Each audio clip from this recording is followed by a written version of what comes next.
Have you ever thought about starting an Airbnb and then told yourself it's probably too expensive? I'll do it someday when I have more money. Let's talk about whether that's actually true heading into 2026. Hi, I'm Berta, the founder of Patal Hospitality. My husband and I run a growing portfolio of short-term rentals across Florida, Panama City Beach, Pensacola, Cove Springs, and St. Augustine. We started with a small nest egg, zero experience, and a whole lot of faith.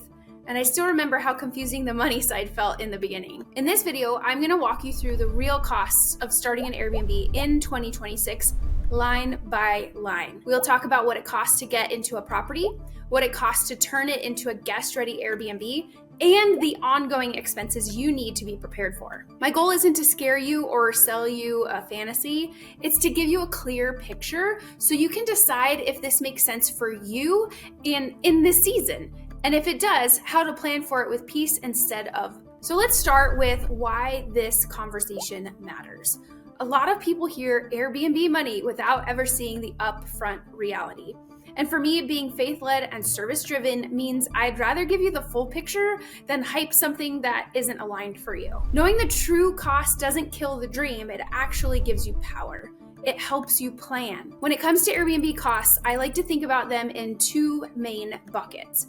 Bucket number one is actually getting the property. And bucket two is turning that property into a guest-ready Airbnb. So let's start with bucket one. The biggest cost here is your down payment. This varies depending on the type of loan and how you plan to use the property. If it's a primary residence or a second home, down payments are often lower than true investment properties. Investment properties usually require a higher percentage down. The key takeaway is this: there is no universal number, okay? So that's why talking to a lender early matters. You want to know your real options, not guess based on what someone else did recently. Next are closing costs. These usually include lender fees, title fees, taxes, and other transactional costs. A simple way to think about it is that closing costs are often a few percent of the purchase price. On a higher priced home, that can add up pretty quickly, so it needs to be a part of your plan.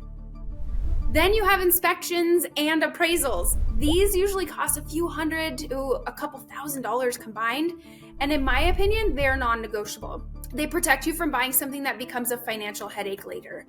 A good rule of thumb is to create a property purchase bucket that includes your down payment, estimated closing costs, and a small cushion for inspections and surprises. Because believe me, they do happen. Now, let's talk about bucket number two, turning a house into an Airbnb. This is where a lot of people are surprised. Furniture and decor are often the biggest part of this bucket. Think beds, mattresses, sofas, dining tables, outdoor furniture, rugs, lighting, art. The cost depends on the size of the home, the quality level you choose, and how competitive your market is. In our Florida properties, we aim for a balance: pretty but durable, comfortable but not precious. Guests care about comfort, cleanliness, and function more than designer labels. Next is actually stocking the home.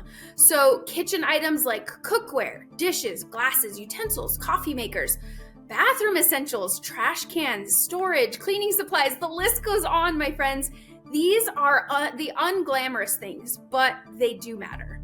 Linens and bedding are another area people underestimate. Sheets, mattress protectors, pillow protectors, blankets, towels, and don't forget backups. Quality linens and extras save you from last-minute stress when something gets stained or damaged. Then there's tech and access: smart locks, reliable Wi-Fi, possibly noise monitoring or exterior cameras if allowed, and clearly disclosed, of course. These tools protect both you and your guests when used correctly. Professional photography is one cost I strongly encourage in your budget, especially great photos. Honestly, great photos don't look just nice, they convert. Over time, they literally make you money by helping your listing stand out. There are also optional helpful startup costs. Some people invest in a design consult or staging advice, even just for one session. Others invest in software like pricing tools, channel managers, or messaging automation. There may also be legal or accounting setup costs if you choose to structure things formally with professional guidance. Let's talk about ongoing monthly costs, because this is where surprises can happen if you're not prepared. You'll have your mortgage or rent, property taxes and insurance, utilities like electric, water, gas, Wi-Fi, and trash, platform fees as well, cleaning costs, maintenance and repairs, replacements for worn or broken items. And don't forget those software subscriptions if you decide to use them. These costs aren't meant to scare you. Again, I'm not here to scare you. They're meant to help you avoid resentment later. When you plan for them up front, the business feels a lot lighter. Let's put this together with a simple mini budget example. Imagine a small to mid-size home, your budget for your down payment and closing costs. Then you plan a furnishing and setup range, often in the low 5 figures for a 2 to 3 bedroom place, depending on how you shop and how high-end you go. You pad the budget slightly for surprises, of course, right? The exact numbers will vary, but the structure is what matters. Conservative assumptions and room to breathe. Some common mistakes I see people make are only planning for the down payment and forgetting those setup costs, overspending on decor that doesn't actually improve bookings, and or underestimating ongoing expenses and starting with no reserves at all. We learned some of this the hard way, my friends, and we also did some things right, like prioritizing durability and systems early on. Now, I want to pause here and say something important. Buying and holding a property is the strategy we chose because we wanted long-term wealth, equity, and appreciation. But it is not the only way to get into Airbnb. Some people start with rental arbitrage, where you lease a property and operate it as a short-term rental with permission, of course. Others start by co-hosting for property owners and earning a percentage without actually owning anything at all. Those strategies have different cost structures and different risks, and they can be great entry points for the right person. The key is choosing the path that aligns with your goals, your resources, and your season of life. If you're not ready yet, that's totally okay.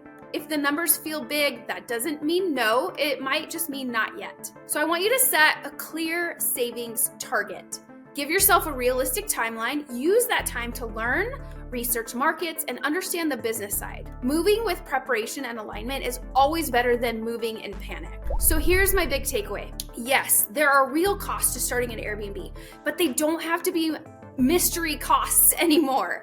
Knowing what you're stepping into is an act of stewardship, not fear. If this video didn't scare you off, but instead gave you clarity and that quiet feeling of, I could actually plan for this, then you're probably closer than you think. If this was helpful, I'd love for you to subscribe to this channel for more honest, grounded guidance on building short-term rentals the right way. And if you want to connect further, you can also find me at Instagram at Berta_Patalin.